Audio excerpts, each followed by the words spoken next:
Okay. So thank you all so much for coming. Hello and welcome. Welcome to the Facilitating STEM Programming in Libraries webinar today. My name is Amelia Kim. I am the Lifelong Learning Librarian at the Montana State Library. I'd like to introduce our wonderful speakers for today, Annie Holland and Stephanie Vero Fields.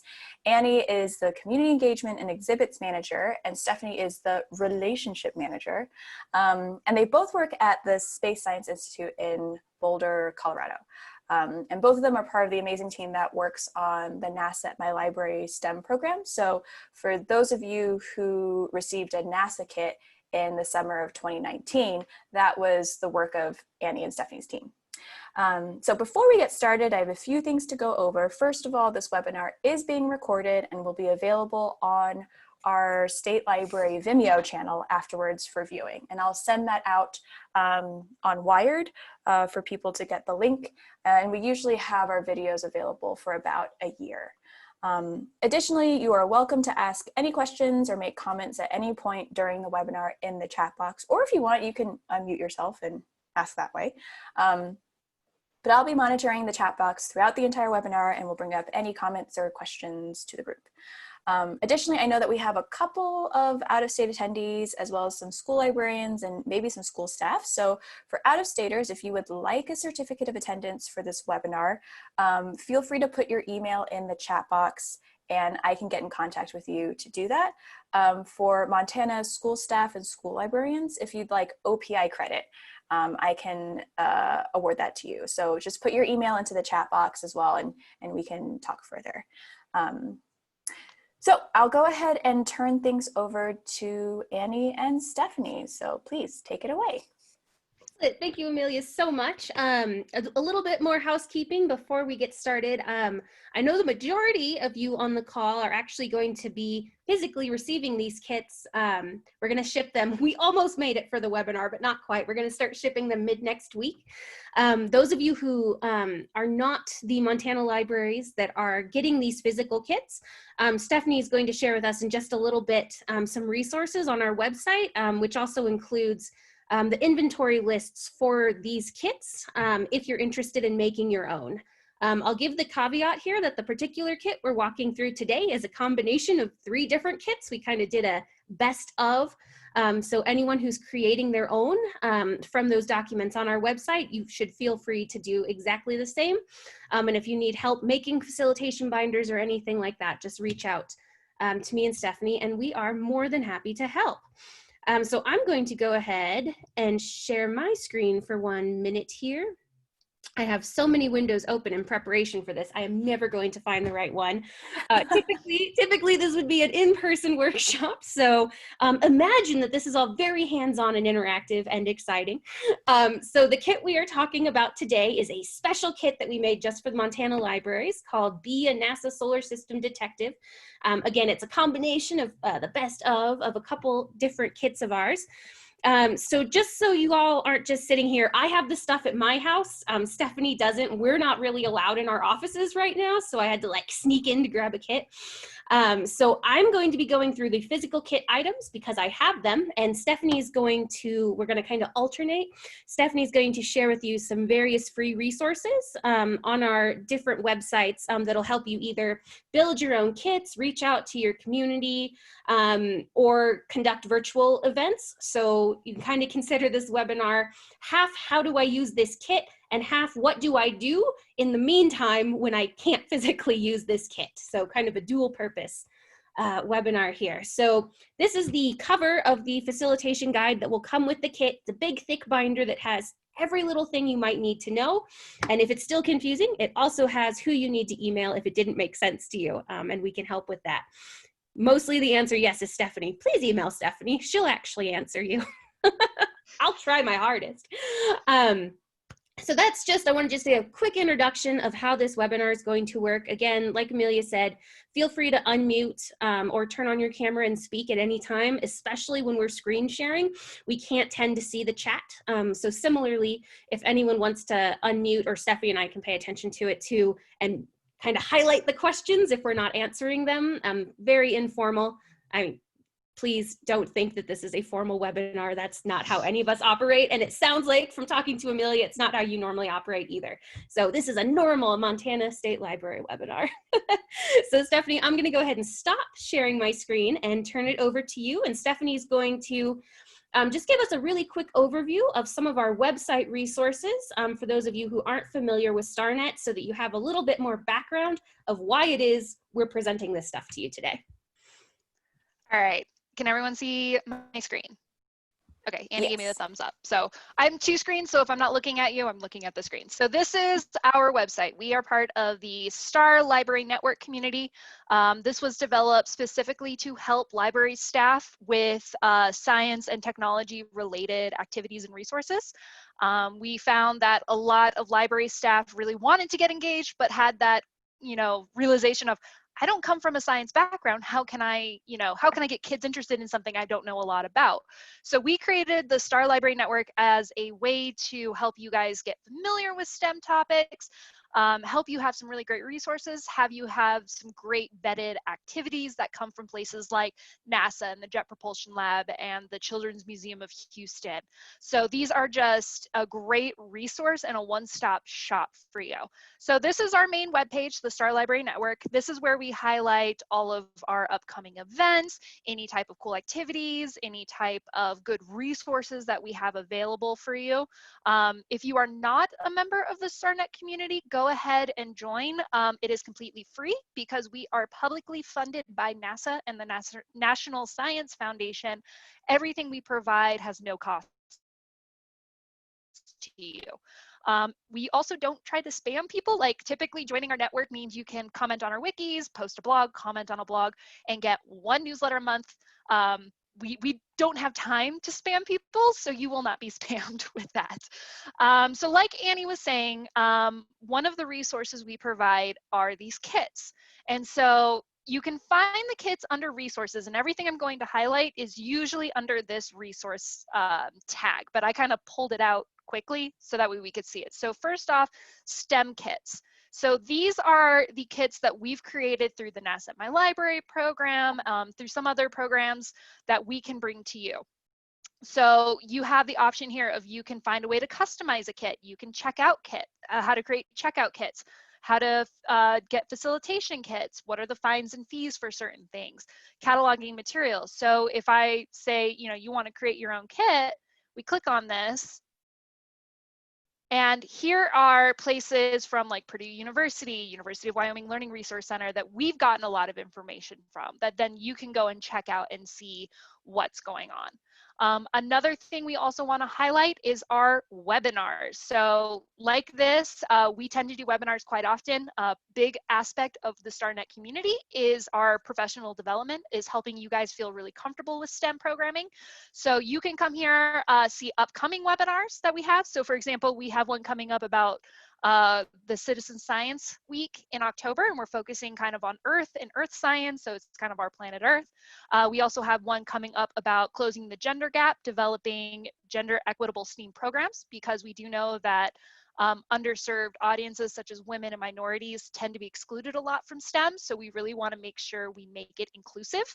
So those are webinars coming, and then you can always find our archived webinars underneath it.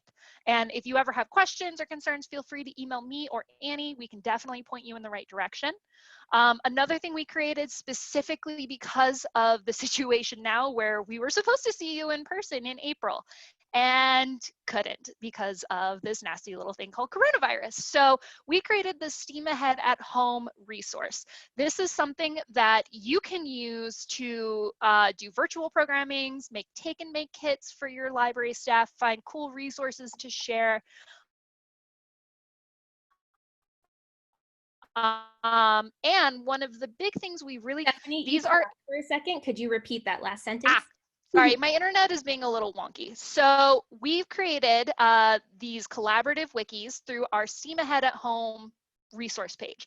This was created in response to coronavirus, because while we all wanted to be in person, we're not in person anymore. So we found a way to create virtual programs. As you can see here, NASA created at-home resources that we highlight. We know a lot of people are using this time to kind of brush up on professional development, so you can find some things here and also things that you can immediately share with patrons. Don't even have to think about it. It's just right there and ready for you. But one of the things we're excited about are these wikis that we created where you guys, all library staff across the country, can come here and discuss. You can talk about what's working, what's not working. Who are the partners that you've actually developed because of coronavirus, or maybe you're looking to develop some partnerships. You know, these are areas where you guys can talk amongst each other and really develop that great community to help you out. Another place where you can have that community is also, we have here our blogs. So we've created a place where we have library staff, we submit some things if we're hearing stuff, of literally a blog of what's going on, whether it's in relation to a webinar that we've done and we've posted some extra information, whether it's like this one, which was promoted about, you know, we want inclusivity in our, you know, in STEM programming. So we've highlighted, you know, Black lives in astronomy, since that's something that's very much in the forefront right now, is creating that diversity. So these are a great place for you guys to just kind of peruse, browse, read, find some great inspiration at. And then finally, I'm going to cover this before we move on, is our STEM Activities Clearinghouse. So I kept saying activities, activities. We have a whole section dedicated just to activities.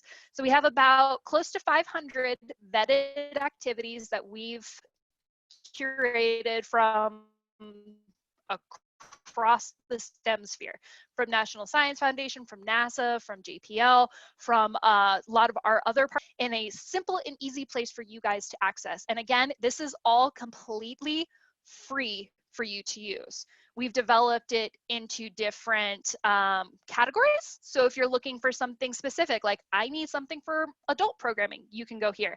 I want something for tweens, I can go here. We also have things like Our Planet Earth. So either over Earth Day or Science Week, you can go there. So you can either do collections or just search for each activity.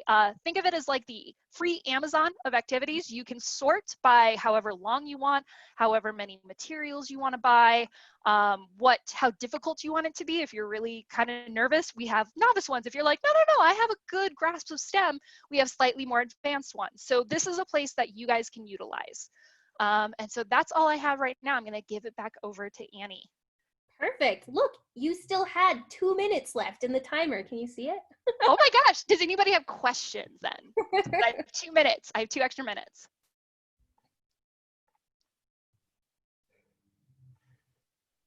And if you think of any questions later, you can go ahead and toss them in the chat box and we'll get to them at the end as well. So, all right, Annie, take it back. Awesome. So I'm going to steal back the screen share. So let's move on to our first activity in our kit. So that first activity, sorry, it takes me a second to get this all set up, is called Meteor Right or Meteor Wrong. I know there's a couple of folks on the call who have our existing kits where we have an activity called Space Rock Sherlock, because we're cool like that. This is just a simplified version of Space Rock Sherlock that is easier to facilitate with larger groups. So what we've done in this activity, and I'll show you some pieces, is we have found some Earth rocks and some space rocks, and you will be provided with 4 each of 8 different types of rocks. And the idea is your patrons, and this works good for kids. Oops, speaking of kids, I've got one apparently. Hi buddy, I'm on a webinar.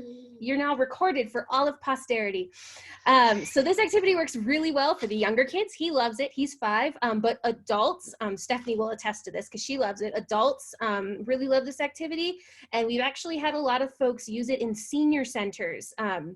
The seniors especially get really into using all the different modes of observations and making charts. So really this is a, for sure, all ages activity, and with multiple copies now of the rocks instead of just one like we used to do, it is actually easy to facilitate it for those large groups together. I just realized you can't see what's happening because I've got my background turned on. Let me turn that off. How do I get back to the real screen? Where'd you go, Zoom? Nope. Sorry, guys. 1 second. It's a lovely background. I enjoy looking at it. I think, okay, sorry. I think I just need to go out of screen share mode and then you should be able to see what I should be able to see my whole thing. That's really weird. Doo-doo-doo-doo-doo. No background. There we go. Now you can see my messy guest room. The life of coronavirus. Right. All right, so here's what I'm talking about. Bags that have 4 different rocks in each one. And again, there's 8 different rocks that come in this kit. We also provide, so I'm going to get ready because I'm going to ask you all questions, and this is going to get a little bit interactive here. But we also find this really helpful, or also provided this really helpful FAQ. We don't expect any of you to be geologists or know everything about rocks. The kids will inevitably ask you crazy questions. So we've kind of sat in on some of these activities and figured out what people ask the most. So what's the largest rock to hit the planet? Why are space rocks attracted to magnets? We've got easy 1 or 2 sentence answers here for you, so you don't have to remember all of that. So I am going to really quickly go through a few of these with you, and then based on what I'm telling you here, so take some mental notes, I'm going to ask you to help me identify some of the space rocks so you can see how fun this is.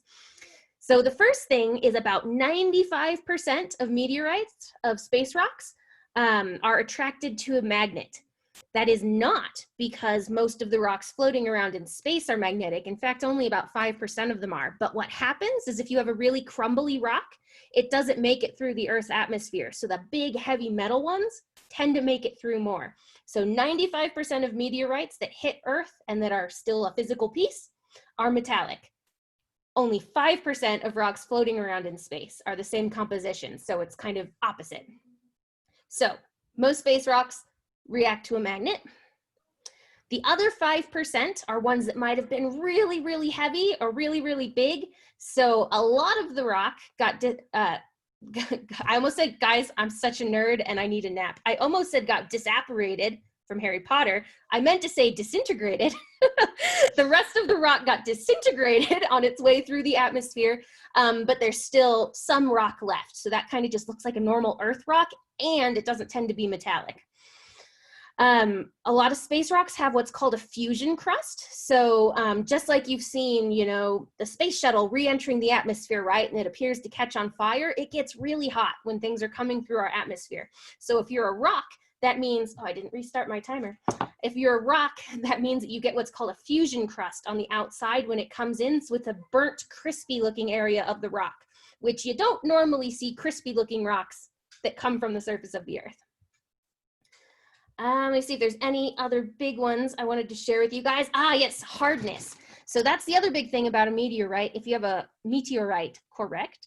If you've got a crumbly rock, which is what most space rocks are, if you've got a crumbly rock coming through our atmosphere, it just turns into dust and we can never find it. So you also want to assume that if you think it's a meteorite, it can't be crumbly. It has to be pretty hard for the most part. There's some vocab words down here as well. So if you're looking at some of these, which we won't be able to do today because I could not get a microscope to work with my computer. If you're looking at some of these rocks with a microscope, even a very weak one, like a hand lens, you can see little circular crystals in them called chondrules. Most crystals that form on Earth are square, but excuse me, when the early solar system formed, when things weren't forming in a bunch of heavy gravity, you actually got circular crystals forming in the meteorites. So that's another way to tell the difference between them, circular crystals versus square crystals. So knowing all of that, let me now show you real quick the activity guide for this. Sorry, it's a lot of screen share, unshare, square share, So this is what all of our activity guides look like. Some of you are familiar with these. So we've got some key concepts in here, who this activity is good for, but again, this activity is great for everybody. And then also conveniently for you, because I don't expect you, oh, I'm not going to show you that yet, because then you'll know the answers. But we have pictures and lists of what all of the individual rocks are. So let us move. There are my children screaming in the background. Let us move to the interactive portion of this activity. So I am going to, and I apologize, I know you're not gonna be able to see it very well, but you can ask me questions. So I'm going to hold up a rock-ish to the camera, and I want you guys to ask me questions to help me figure out if this is a space rock or an Earth rock. Stephanie, you can start to give them a softball question and then they can go from there. Okay. Oh, somebody asked how hard is it? Ooh, how hard is it? That's, I don't know, like, do I hit my head? Very good question. So if I were to have a sharper rock here, I feel like I could scrape off some pieces. Okay. Another one, is it heavy? Is it heavy? That's a good question. It's pretty dense. Yeah. Are the crystals round? Oh, very good question. No, these are definitely rectangular shaped crystals. Is it glitter? Sorry. Go ahead. Go for it. Is it magnetic? Ooh, that's always the first question. And it is not. Magnet does not attach. And somebody said, is it glittery? Ooh, it is. Oh, thank you. I've gotten an Olaf ring. I'm on a webinar. Goodbye. Bye-bye. Yes, this does actually look kind of glittery. That's a good question. I think someone might know what this rock is. Well, somebody said earth rock. Can you be specific of what type of earth rock you think it is? And you can ask more questions to kind of figure it out. But you guys are right. It's totally an earth rock. Pyrite. Somebody said pyrite. Ooh, pyrite. That's a really good guess because we said it's sparkly. So I know it's really hard to see in the picture here, but this is actually a anorthosite. So it's very crumbly. We find it a lot in Colorado. It's got a lot of quartz in it sometimes. So this is a crumbly earth rock. You guys did amazing. So let me move on to our next rock. And Stephanie, thank you for asking the questions from the chat. That's very helpful. Oop, in the wrong place. A little hard to see. Okay. So a couple questions came in. I don't know if they were for this one or the last one, but I will ask it. So the first one is, what color is it?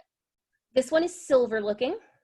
The other one said, where did it come from, area of region? I think that was back to the pirate, or to the rock before. So the anorthosite came from Nebraska. This particular piece of rock came from Chile. Okay, so what other questions do we have about the rock Annie's holding? Is that a fusion crust on rock number 2? Oh, look at you. You guys can see really well. Yeah, there's not much of one, but you can see some area that's a little blacker and crispy looking right here. All right, it's magnetic. Someone wants to know, is it magnetic? As I drop the magnet on my hard drive, I think, yes, it's magnetic. Do we have a guess? I think we've given it away. Space rock. Space rock. So neat. So yes, this is a Campo de Cello meteorite from Chile. So we got you guys some really good examples of these rocks. Often people take a big one and kind of chunk it off into little pieces, but all of the ones that we're providing have some hint of fusion crust on them. So those will be really cool for your patrons to play with, and they will, oh my gosh, I'm surrounded. Guys, I'm on a call. And they will not believe you that they're holding a space rock, but they really are. So this is a real meteorite from outer space. Very cool. All right, next, let's get a tricky one. Thank you, Amelia. My kind of pizza, fusion crust. Ooh, I like it. Okay, what questions do we have about this rock that Annie is holding up?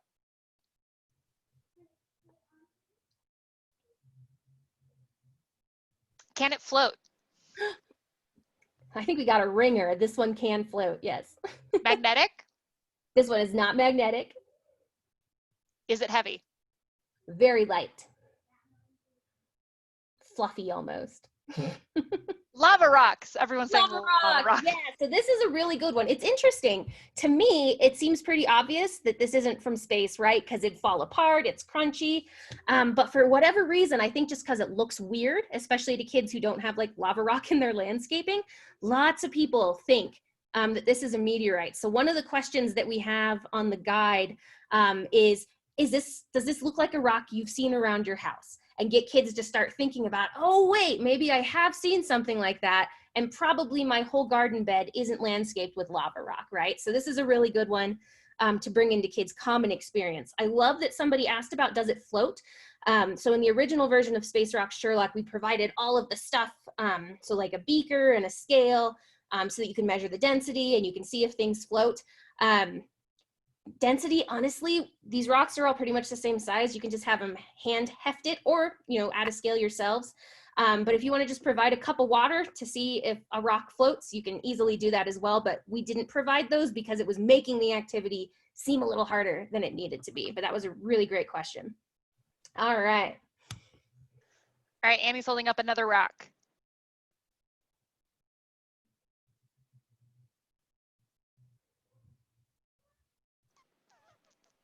Magnetic.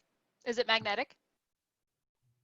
Very weakly. It doesn't stick, but I feel a little pull. Hard crust. Very hard.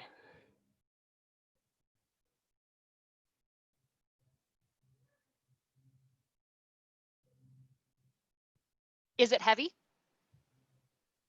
Pretty heavy. Crystal formation. That is a good question. I do not see any sort of crystals in this one.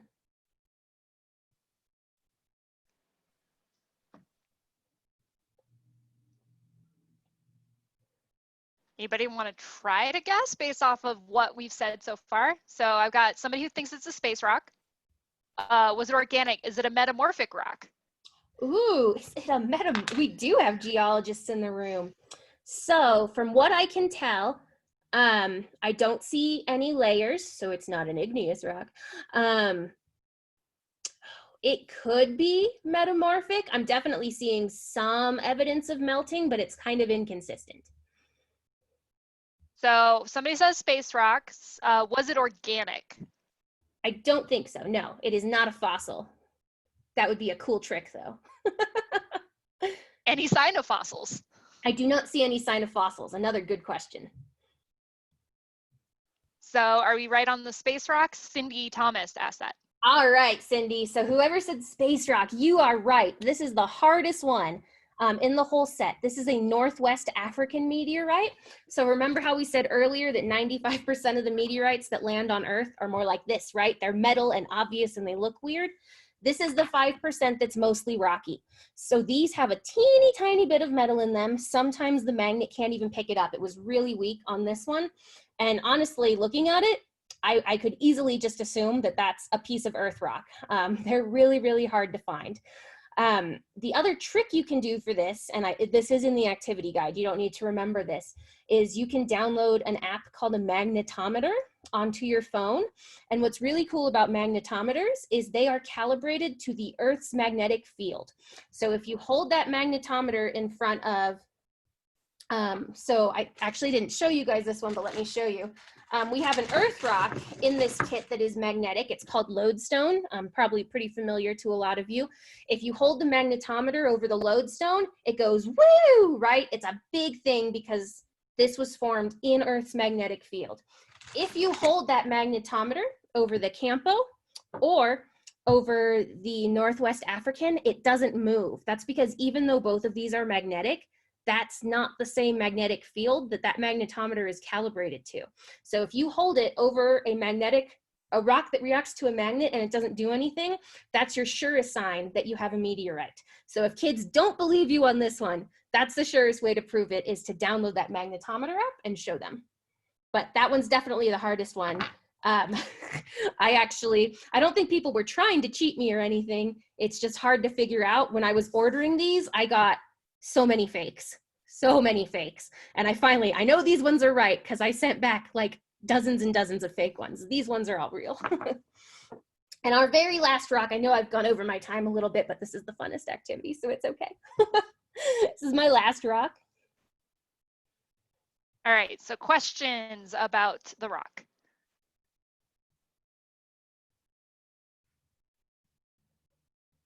Does it have a crust? It is, I'm not sure if crust is the right word, but the outside is a little bit shiny. Crystal formation.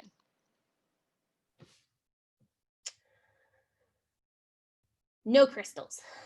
Is it heavy? It is not very heavy. It's like mid-level heavy. Heavier than the pumice, lighter than the space rock. Magnetic. Good question. No. Organic. You know, that is a really good question because it is so black. I am not comfortable saying yes or no one way or another. All right. Any more questions or any guesses? Earth rock? Question mark?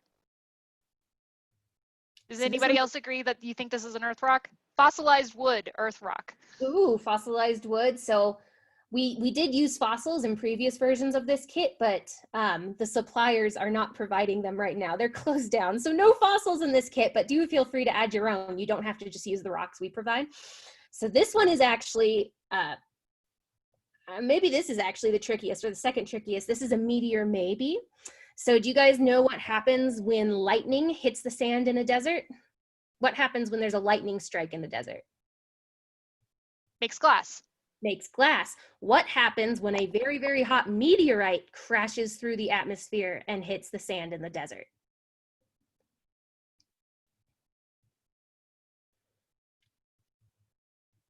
It makes the rock weird.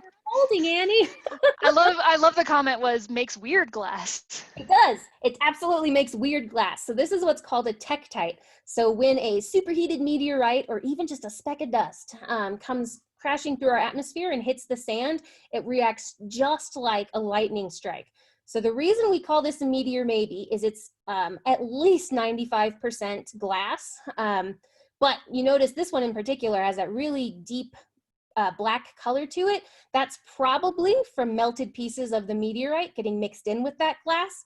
But because the proportions are so low, it's really hard to tell. We know it's not from a lightning strike because we know the crystalline structure that those tend to form, and this isn't it. So the best bet is that yes, this is the result of a meteorite strike, but no one has actually seen it happen to confirm. But that's why we call this one a meteor maybe. It probably has pieces of meteorite in it, but it's really impossible to tell. So I hope you guys thought that activity was fun. You might be able to tell it's like my favorite. So when you're doing this activity for your patrons, it's really flexible. You can really do this however you want. You can just open up all the bags and give each group one of each rock and have them do it themselves. You can just give each group one rock and have them run a bunch of tests. However you want to do it, like don't feel obligated to follow our instructions to a T. Do what makes the most sense for your patrons. But so you do not have to worry about forgetting what is what. I think you can see it easiest on this one. All of the rocks are labeled. Our colleague Jennifer spent a lot of hours painstakingly cutting out these tiny, tiny little numbers and using nail polish to put them on the rocks. So they are all labeled. And even if that label falls off, I spent way too many hours the other day trying to get a decent picture of these rocks. It's hard to take a picture of reflective rocks, did you know? So there's also a picture of all of the rocks. Excuse me. That's the wrong picture. I'm glad I looked at this before I printed it. There's also pictures of all of the rocks with some descriptions of them as well. You guys can tell that's not the Campo. It's not even close. The rest of them look right. Ah, yes, got the Campo and the Lodestone backwards. At least they were both magnetic. Greg was on the right track. So yeah, so there's pictures of the rocks. You'll see that there's a few that we didn't go through just because of time. So feel free again, there's a bunch of facilitation tips, what questions you might want to ask your patrons, different options. And then when you go down further, you can print out these sheets and have people you could laminate them and have people use Dry erase markers? Thank you, a dry erase marker, or just print them and have kids write them down if you don't want to reuse it. And then there are a couple of suggestions for individual tests. So there's kind of two different options. You can do like I did and give the kids a brief rundown of the properties of a meteorite and then just have them go at it. Or you can do these kind of one at a time and have them slowly narrow down their pool of meteorites. So there's a magnet test, the sturdiness test, right? You guys are asking how hard it is. The crust color, does it have, this one has a very obvious fusion crust to it. And then also looking for those patterns and shapes. So these circles are those chondrules that I was mentioning earlier. And then if you're able to download that magnetometer app, obviously that is an option as well. So I think I am definitely over my time on this particular activity. So if you have any more questions, go ahead and throw them in the chat.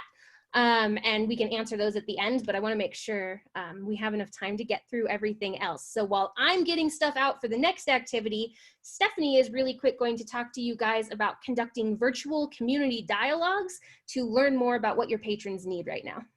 Yep. All right, so I'm stealing the share back from Annie, so I hope you guys don't get whiplash from it. Great question, Jessica. I'll have Annie ask that at the end because that is actually very true. So community dialogues, for anybody who doesn't know what those are. So we've kind of taken the Harwood model and kind of created our own. So the idea of a community dialogue is a place to have an informal conversation with community leaders in order to find ways to kind of impact your community. So the way we developed these was first of, you want to bring STEM into your library. Your library really hasn't done a lot of STEM before. So, how do you go about doing it? What does your community want to see? Do they want to see, environmental stuff? Do they want to see space stuff? So this was developed originally to kind of help you guys come up with a STEM program. But the nice thing about community dialogues is the fact that they can be used for any type of topic you guys want to cover. So whether you want to ask the community about upgrading the library, if you want to use something to, cover a specific issue in your community, there's a lot of the Black Lives Matter protests, there's environmental things, anything that relates to your community, you can have these conversations with. And we really encourage these to be first with kind of the movers and shakers in your community. So mayors, county commissioners, Annie loves using the example of the guy who owns the local sandwich shop. She had a library who hosted a community dialogue. They were in a very rural part of our country, and they were in a food desert. Well, there was one restaurant that was a deli that served everybody in the community. So that guy knew everybody and he knew everything that was going on. So when he came to community dialogue, he actually had a lot of perspective from the community, which you would never think to include the, Joe from the sandwich shop, but he was the perfect person to be there. So, we provide a lot of resources through this community dialogue website, which you can go to our StarNet, go to resources, community dialogues. We have both a written guide and that you can download and use, or you can peruse through here and look at different things. We provide everything. We provide the planning, so invitations, mock-up emails. We give you ideas on how to host, what to do afterwards. We really want these to be tools that you can create a plan out of. Other resources. And because of coronavirus, it's really hard for us to see each other in person. So we've been able to kind of adapt these in a way to make them virtual. So we are talking about a virtual community dialogue. A lot of what it is still the same of what you would do for an in-person. The difference is you may want to shorten it. You may not want to include every single person you were thinking of. Like if you already have a list of like 30 people, may want to whittle it down to the first maybe 15 people you think to start, just because as you guys see in a virtual setting, sometimes it can get a little weird. So, keep that a little bit smaller, but we have all of these resources for you to help you build a stronger STEM focus or something else within your community. And we asked you that if you end up hosting one or interested in one, we have links to surveys that you can fill out that lets us know, how did it go? Did it go really well? Were there things you'd like to see changed? Because this is ever evolving. We want to make this something that you guys use and a tool that's really, really strong for you. And like I said, we are trying to help those who want to do it virtually. So if you guys are really interested in doing something like this, but kind of need help on, oh, I know how to do this in person, but how do I do it virtual? Feel free to reach out to Annie or myself, and we can get on a call with you. We can walk you through step by step on how to do this. But this is a great resource just for helping your library. We've had a couple of our NASA at My Library partner libraries do this, and as a way, because of coronavirus, they're like, we don't know how to help our community. We're shut down. We can't do anything in our library, but how can we help the community? And because of that, they've been able to develop partnerships with local food banks where they were able to slip in, take and make activities, because that's what the community asked that they needed. We've heard of libraries connecting with their schools, and because, this is a weird time, how do we get into, how do we help support our schools, because we don't know if kids are going, if they're not going, if they're going part-time. So a community dialogue helped them answer questions that the school needed answered. So this is a great resource for you. Again, if you have any more questions, you can feel free to email Annie and myself to look at that. So Annie, are you ready to go? Muted. Perfect timing. I just got everything set up. Perfect. So if you guys have any questions afterwards, feel free to ask us. So if you want to steal the share back. I am stealing it back. Okay, so this next one, I've got kind of like 6 programs in one I want to talk about with some of the things in the kit. So let me first show you what those things are, and then we'll talk about how we can use them in kind of a variety of different flexible programs. So number 1, which I don't have a copy of here, but I think Amelia is mailing out to folks, is our Mars map. So you can see a picture of that right here. So it's a big, is it 4x6? 4x6. Yeah, perfect. A 4x6 map of the Martian surface. It is high res enough that you can actually see tracks from the Curiosity rover on it, and you can see the landing site. So very cool. If you're not one of the folks who are physically getting a copy of the kit, you can also download this map from our website, from the kit section. Some people went and got it printed on vinyl like we did, but you can also, there's a version of it on there that you can print on normal paper and then tape it together to get your big Mars map. So that's item number 1. Item number 2 is our Mars rover / Codapillar twist. So using a Codapillar as a Mars rover.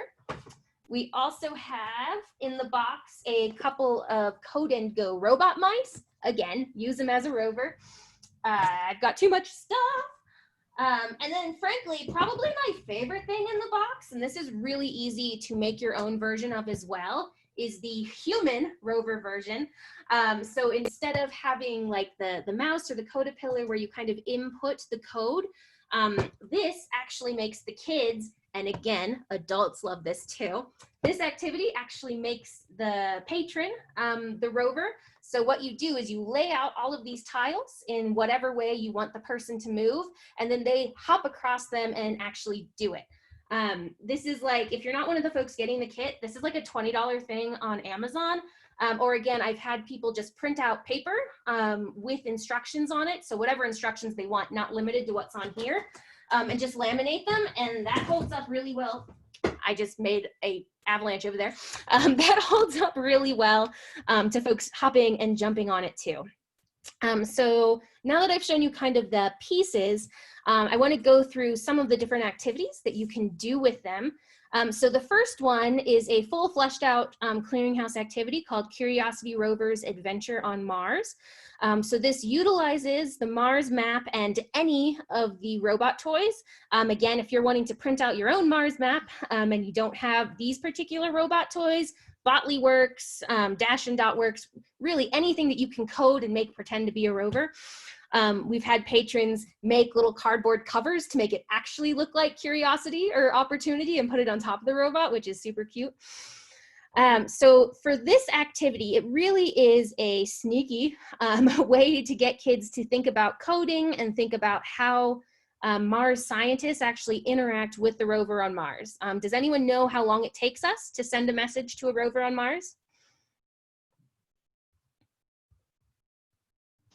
Stephanie knows. Does anybody else know? A long time, question mark. It takes about, oh, I'm not going to answer. Stephanie, what do you think the answer is? So on average, because it depends on where Earth is in relation to Mars, but on average, it's about 30 minutes to send a message to Mars and another 30 minutes to have it respond back. Sometimes if we're really close, it's as small as 15 minutes. Sometimes it can take as long as 45 minutes to an hour one way. But that's way faster than you thought. Yeah, Mars is closer than people think, but it's still really far away. But to actually go there in space flight, though, does anybody know how long it takes to send? So we just launched Perseverance last week. I don't know if anybody saw that. You know how long it's going to take it to get to Mars? 30 months, 3 years, 30 days. Y'all are on the 3 part. Okay, so you guys have the order of magnitudes down. 3 years. Actually, it's only about 8 months to get there. Do you want to explain the concept of a launch window, or would you like me to do that? You get that one. So in a sense, other than the 30-day person, sorry, Emily, you're all right. So it really depends on when we launch it. So we try to launch things so that it takes the shortest amount of time to get there. So in essence, when the orbit lines up, that Mars is closest to that orbit, not necessarily closest to us, right? Because it's a third thing. So the closest we can get, or the quickest we can get there, is 8 months. If we were to, for example, just have to launch something, you know, in a couple months instead of where we launched it 2 weeks ago, it could take up to 3 or 4 years, right? Because it really just depends on how the things are moving in the solar system. So it is not the same answer all the time, just as it wasn't with the radio signal. So that's really one of the big takeaways we want families to get from this activity. A lot of people have the idea that if we're sending a robot to Mars, we're remote controlling it, right? That it's like a joystick and we're actively driving that happy little rover around, but that's not the case. Just like all of these coding activities, we have to send the rover multiple things to do at once. And we also need to give it some sort of autonomy. So if we accidentally tell it to go to the edge of a cliff, Oppie says, no, I'm not doing it, and backs away slowly rather than falling in the cliff or falling over the cliff. So those are some of the big things that we like to talk about here. In this particular activity, it's really focused on using the rovers to do the activity. I also really like, excuse me, I also really like the idea of using the kids as the rovers. So for example, I'm gonna stand up now. Let's see if this works. Stephanie, I want you to give me some sort of rovery command. Okay, take a step back. Turn right. Take 2 steps. Oh, turn right a quarter way. Okay, there we go. Take 2 steps forward. Crash. Okay, I can't see what's going on, so that would have been you going, nope, not gonna do it. Been me saying no. So what you notice there, and sometimes it's hard for the kids to understand on the coding activities because it does it for them. If you tell the mouse to turn right, it does just turn right once. But in reality, when you're programming the rover, you have to say, turn right 90 degrees, or it's just going to spin forever. So it's a really good activity, both for verbal skills and written skills as well, to have them really stop and think, what do I need to do to get this robot or to get this human robot to do what I want them to do? So especially for like the 7 to 9-year-old set, this is really easily adapted into a writing activity that is still fun and exciting, and they'll want to do it. And it's really good when you have an adult being the rover instead of a kid, because they can catch those sort of like, oh, I'm going to keep spinning, or they say hop forward twice, right? They can do a teeny tiny hop to make a point that you have to specify what a hop means, or do a giant hop.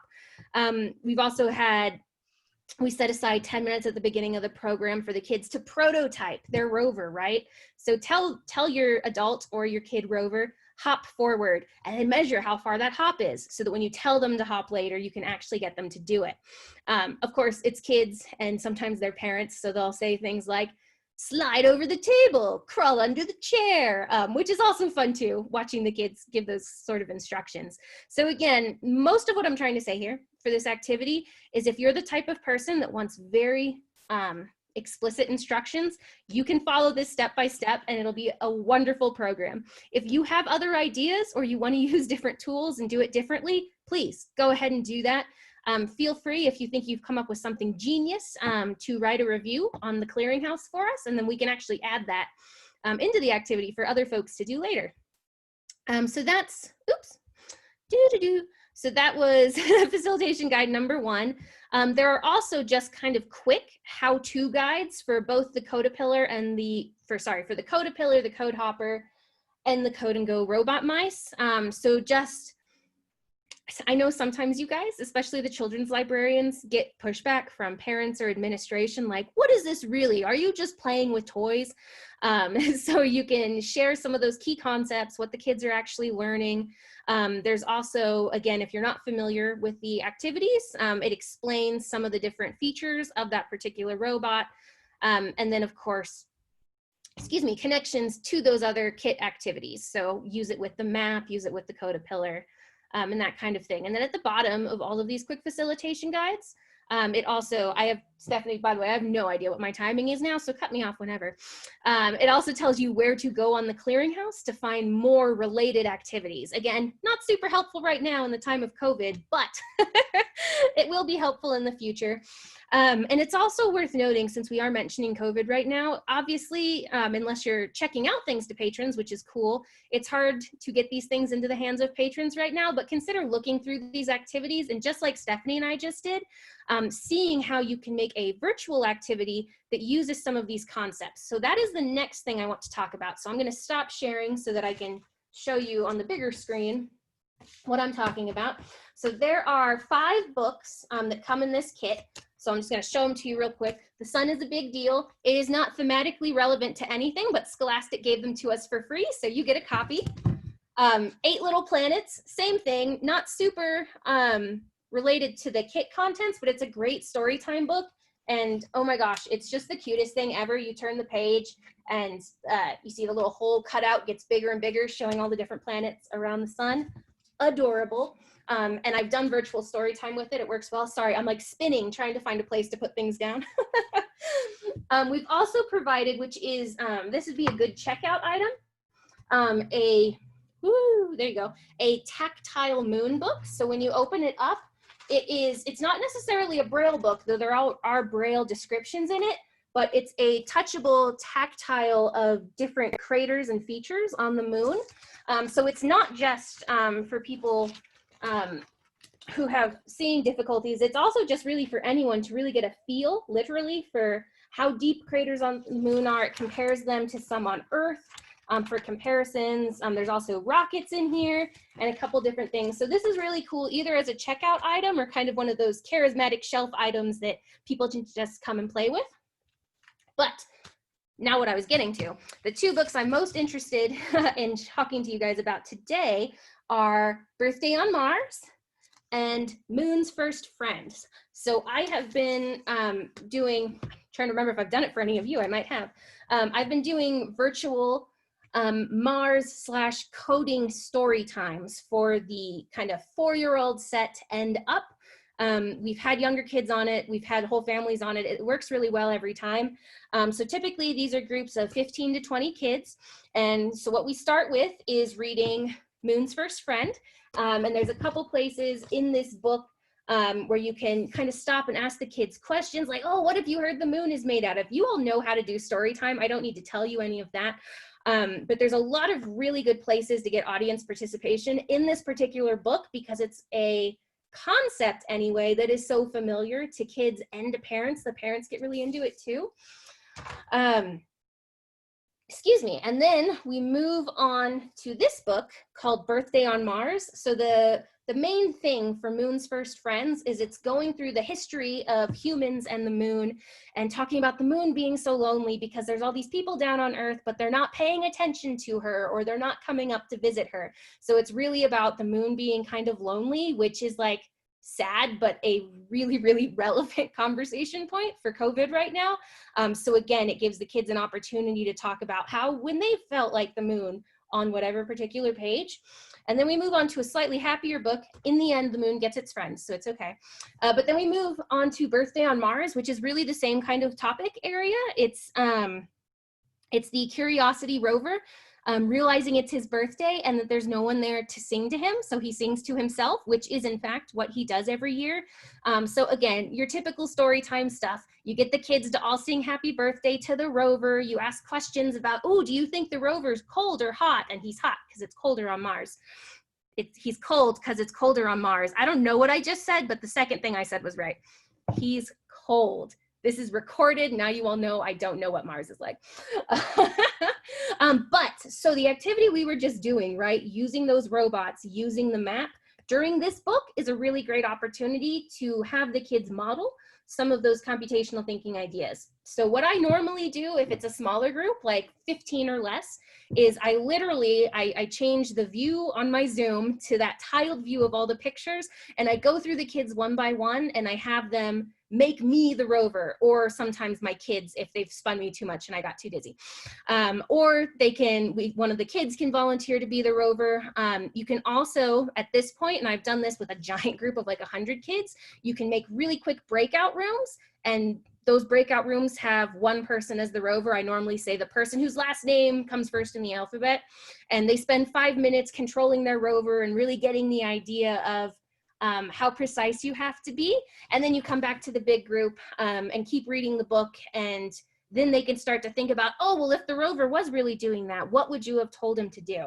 So it's not perfect. If we were doing this story time in person, what I normally do between the two books is I'll break out the code hopper, this one, right? And have the kids just play with this and make their parents do this physical one. And then while we're in the middle of Birthday on Mars, we get out the actual map and we have them code the robots.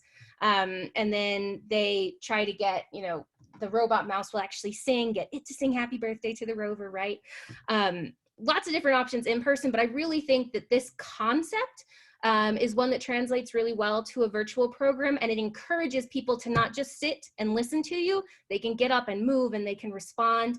I know some folks automatically turn off the sound on their story times. I would really, really encourage you, even if it means, doing a couple test ones with less kids involved, I really encourage you to unmute. They love you and they want to talk to you. They miss you way more than they'd want to see someone they don't know. When I do these story times, I make sure that the librarian gets on and does some of the activities too, and the kids are so excited. So remember, just like the moon was missing his friends on Earth, and just like Curiosity is missing his friends singing him happy birthday, your kids miss you too, and I think that this would be a really great program to let them know that and let them express that as well in a healthy, fun, and educational way. That's my soapbox for this activity. You might tell, again, I really like it. So time. Oh, we're doing great. Yeah, we have tons of time. We have plenty of time. So I'm going to turn off my video again to get ready for the next activity, and Stephanie is going to talk to you about our really cool event campaigns. Yep, so let me get that up and share. Okay, perfect. So exactly what Annie was saying, we are trying to really help you guys do virtual programming. We know things are kind of crazy here. So what we've kind of designed is we do events all the time. It's kind of something that we, as part of the NASA My Library, we want to do. So like last summer, we did the Summer of Space because it was the Apollo 50th anniversary. We had planned to do a big thing around our planet Earth this April because it was the 50th anniversary of Earth Day. COVID had other things in mind, so that kind of got squashed. So we've come up with other ones. And so I encourage you to always come back and check our events page. You find it right up here.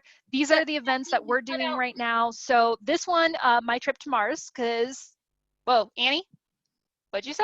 Sorry, I was saying you cut out for a second. Could you maybe just start that thought over? Yes, my internet decided to glitch. So we've come up with events as part of the NASA My Library program. And because of COVID, we had other events planned this year that we've had to adjust. So for example, the My Trip to Mars is all virtual programs that you can send to your patrons. Some of the things that we heard when a lot of libraries started, shutting down in-person programming is, I need some help with like a program in a box. I'm having to change everything to digital, which is taking up more of my time than I was busy before, and I'm even busier afterwards with less time to do it. So we've tried to really support you guys in creating ways in which you can get your community involved. So, My Trip to Mars is all about the Perseverance rover, which just went up. So this is something because it's not set to land until February of 2021. So this is something you can use pretty much until then. So if you click on it, it takes you to, we usually, for really, really big events, we try to create a landing page. So here's My Trip to Mars. So it's loading right now. Sorry, again, internet. I live in a slightly rural community here in Colorado, so my internet's a little funky. So my trip to Mars, so here it is, join the countdown. We actually partnered with the American Museum of Natural History in New York City to host a open space thing. So Carter Emmerich, who's the director of the Hayden Planetarium, I believe, Annie, he walked us through, okay, this is how they launch, this is how they land, this is why Perseverance is really cool. It's got a helicopter on it because that's amazing, or a drone. So we have access because it did happen back in June, but you can create a watch party, you know, anytime in the future. You know, we've added information about it.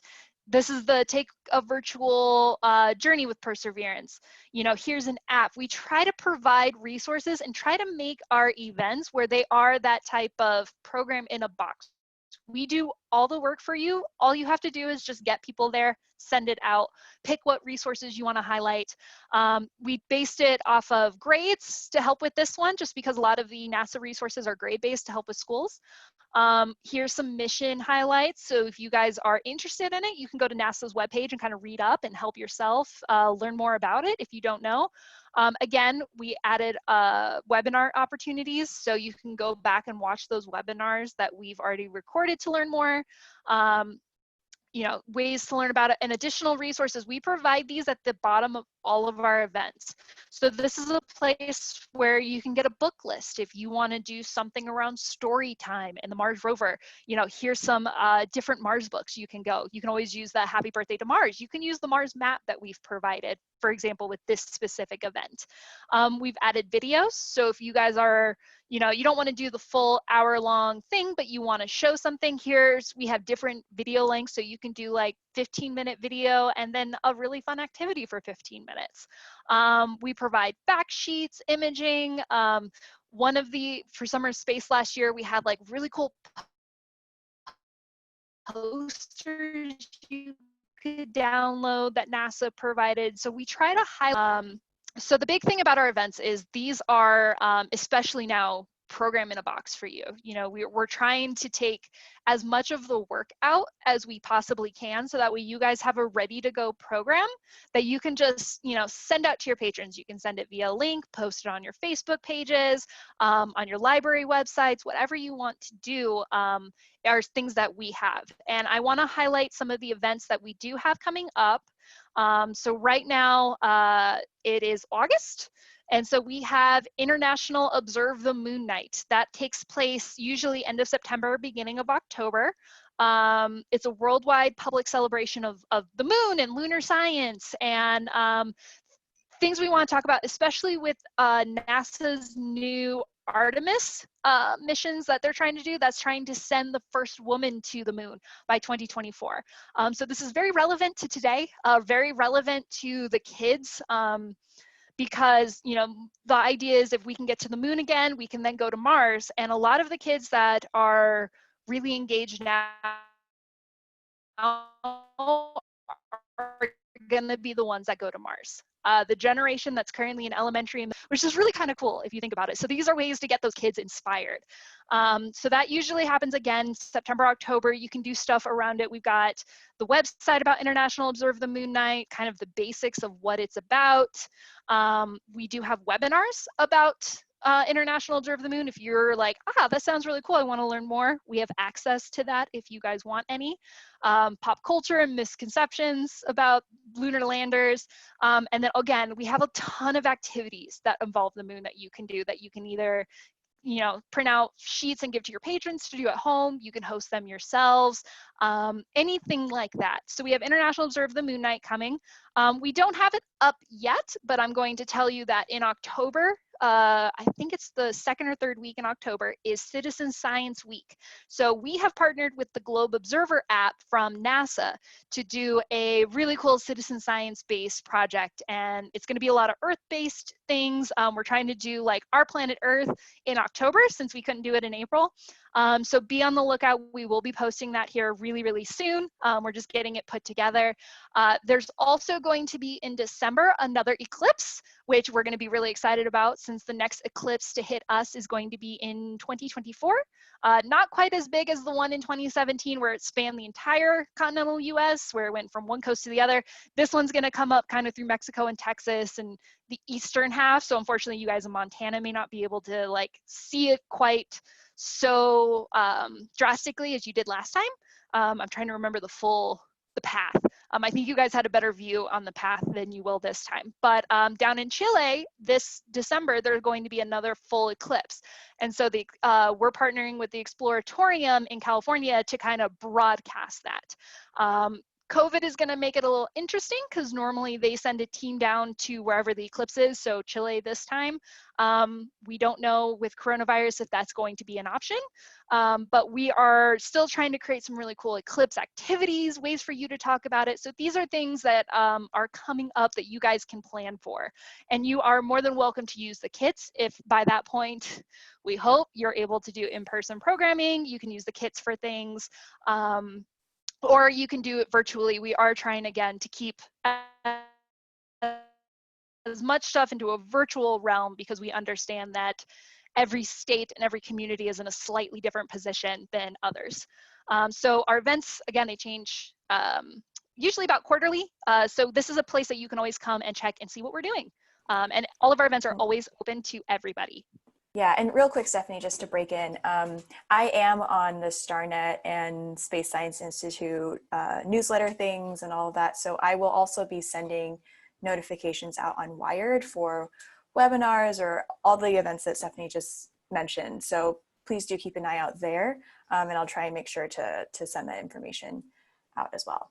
Sweet. But you should also sign up yourself. I was gonna say, yeah, you'll get it in 2 different areas. I know Amelia's been great in connecting and getting, making sure you guys are aware of webinars and stuff like that. And our newsletters will also be promoting those things. So we make sure that we contact Amelia first too when we've got something cool coming on, so that way she can send it out to you guys. So that's what I have. Annie, are you set and ready for the next activity? I am good to go.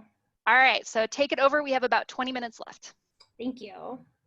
Stephanie, could you give me a 10-minute warning so I make sure we have plenty of time for questions? Yes. Perfect. All right, guys. So our next activity is called Pocket Solar System. So this is an activity that was developed by the Night Sky Network and the Astronomical Society of the Pacific. I point that out because it's not our typical activity where we have a lot of flexibility and do it however you want. This activity actually has a script to it. Certainly, let me get down. Certainly you don't need to actually follow and say the words exactly, but this is an activity, think of it kind of like origami. You do really need to follow the instructions or you're not going to get what you're hoping to end up with. So what this activity is, it's really simple. So the only ingredients for it are cash register tape, which is hard to find apparently, and colored pencils. So in the kit, there are 3 rolls of cash register tape, which will last you forever, and 2 packages of colored pencils in a little bag, because I know the boxes break. Probably the pencils too, if I drop them like that.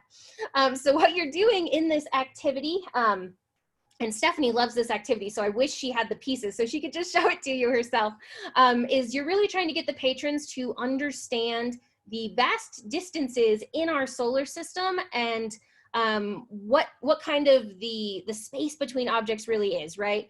Because this is the type of image, and this is great to show to your patrons at the beginning of this activity. This is the image everyone always sees, right? Everything looks like it's about the same distance apart from each other, and it shows everything kind of in a line, so that idea of, oh, it takes longer to get to Mars at different times of the year, that's not there, but this is the typical solar system textbook image, right? So this is a really good image to start with. And then you can also, here's a better one that shows the distances a little closer to accurate, but they're very exaggerated too. So what the patrons are doing is using this roll, and I'm not gonna open it because one of you will get this roll and I don't wanna mess it up for you. They're using this roll, again, to do kind of an origami-like activity to actually understand the distances. So I just want to show you guys this chart really quick. So the average distance, for example, from Mercury to the sun is 0.4 AU. Does anyone know what an AU is? It's on the page. If you don't know, you can read and still sound smart.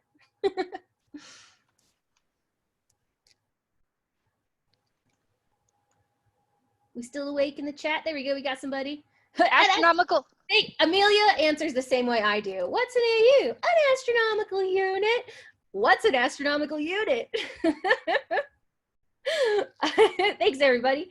So an astronomical unit is just the average distance from the Earth to the sun. So that sets the standard point at 1. So if you look here on the chart, Earth is 1 AU from the sun, which makes sense then that Mercury, which is closer, is 0.4 AU. So that distance, so Mercury, Venus, Earth, Mars, those are all actually pretty close together. If you're looking at that 1 as kind of the standard unit of measurement. But then when you get out to Pluto, you see that Pluto's 40 AUs away. So the Earth-Sun distance times 40 is where Pluto is. So going back up to this picture, this isn't right, right? If this is 1, is this 40? Not even close. This is like 1 to 4, if anything, not 1 to 40. So that's really what we're trying to get the kids to understand, is the big difference in those distances, to really understand why a mission to Mars, which takes a long time, is magnitudes easier than trying to like get out to Jupiter or Saturn's moons, right? I just make sure the question in the chat. Yeah, really easy to forget how vast everything is. So then again, you start going through this. Kids really love, right? They have their mnemonics for the order of the planets, have them talk about the order of the planets. This is actually a good activity to do virtually. You don't need to use the cash register roll. It's just easy paper that's the right size. I've seen kids use toilet paper and then use markers to mark stuff out so they don't rip it with a colored pencil. So you can easily, I know toilet paper is like a hot commodity now, but you can do a virtual activity using toilet paper and markers as well. So I don't want to go through all these pieces. You really just kind of need to read it yourself. But I'll tell you how to start. So you've got your piece of paper unrolled. And so you have them roll out the paper and then fold it in half and write, oh, that's where Uranus is. And then you have them fold it one more time. And then that's where Neptune is. And then you have them fold it one more time, and et cetera, getting down to the smallest planets. So it really shows you how you're in essence halving the distance every time to get to the next planet. Our solar system is spread out very conveniently for this activity. And then when they get to the end, they have this little piece of paper that's only about this wide, and that shows the distance from Mercury to the sun. And then when they unfold it all the way out, it's this big, huge thing that shows how far away everything actually is in the solar system. Like I said, it doesn't sound like much with me talking about it. If we were in person, I'd be making you all do it and you'd have your minds blown. Like the first time I did it, it's like, this doesn't sound like a very fun activity. And then we did it. It's like, how did that work? Like, what are the chances that the math of our solar system works perfectly for this folding activity? So I really recommend, if you are going to do this activity, especially if you're going to try to do it, especially if you're going to try to do it virtually, do it once yourself first, you know, have a spouse do it, have your kids do it. Just make sure that you really, I don't want to say that you have to understand the math or the distances or anything, but that you've really got the folding order and stuff down, especially when you can't be right there for people to help them do it. So you can see here on the folds, right? This is how little it gets down to, and then the paper is way longer than that to get out to everything else. See if there's a, so you can start to see, so like Mercury, Venus, Earth, Mars, asteroid belt, and way out there to Jupiter. Just trying to give you a sense of the scale. Again, y'all just need to do it.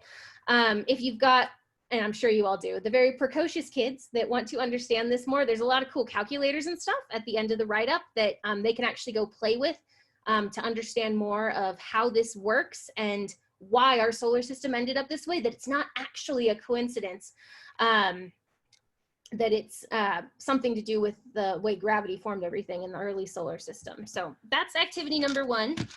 You got 2 minutes. Oh, perfect. Activity number 2, this one doesn't take much explaining at all. I just want to show you the pieces because it's cool. So this next activity, we've included 4 infrared thermometers in the kit. The one thing I want to show you before I show you the cool activity is how you get to the darn battery. So there are, because people call me and I have to FaceTime them all the time. So there's some little ridges right here, and it's not on the instructions, which is very silly.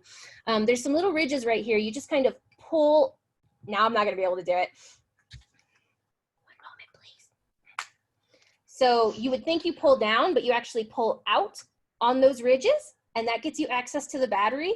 And then you'll open it and be like, why wasn't it working? The battery's right there. The battery is actually wrapped in very thin plastic that you can't see. So you have to take the battery out, unwrap it, then put it back in, and then your thermometer will work.